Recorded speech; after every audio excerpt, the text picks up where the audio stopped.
Kasih karunia dan damai sejahtera dari Allah Bapa dan dari anaknya Tuhan Yesus Kristus menyertai kamu sekalian.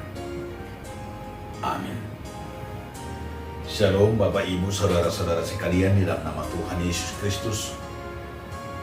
Firman Tuhan bagi kita hari ini tertulis dalam kitab Efesus 2 ayat yang ke-4.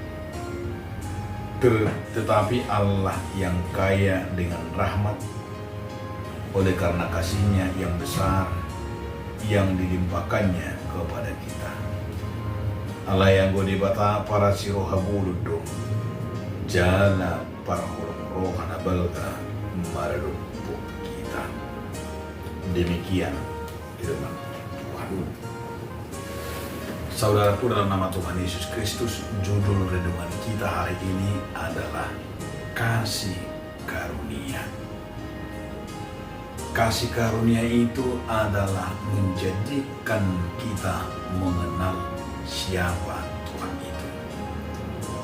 Karena kita manusia tidak lagi dapat hidup di hadapan Tuhan tanpa kasih karunia.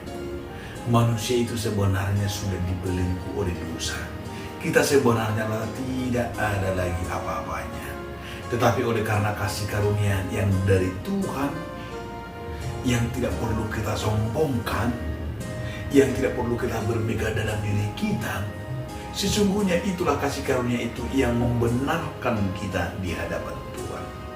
Jadi begitu pahitnya dan begitu menderitanya orang sombong. Mau apa masih mau disombongkan dalam hidup ini? Kalaupun kita pintar untuk apa? Kalaupun kita kaya untuk apa? Walaupun kita pejabat. Tapi begitu banyak orang yang sombong, tidak tahu diri. Padahal itulah pemberian dan kasih karunia Tuhan yang tidak perlu kita sombongkan.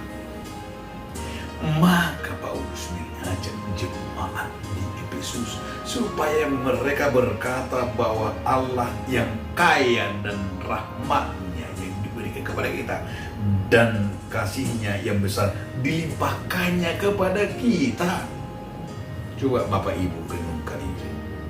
Jadi jika kita pun ada dapat pekerjaan, ada dapat harta, ada dapat keturunan, ada sampai sekarang memiliki rumah, memiliki harta yang apa adanya seperti apapun itu apalah kita sombong. Itu adalah kasih karunia. Dan tidak perlu kita anggar-anggarkan itu. Cukup bersyukur kepada Tuhan. Cukup mengenalnya. Maka pakailah berkat-berkat itu untuk menjadi berkat menyenangkan Tuhan. Pakailah kasih karunia itu bagian daripada melayani. Pakailah kasih karunia itu, rahmat Tuhan itu untuk menyenangkan sesama dan menyenangkan Tuhan.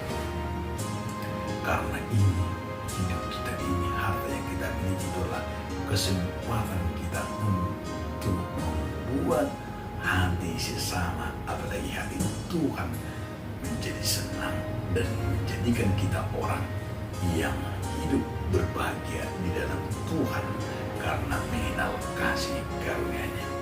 Amin.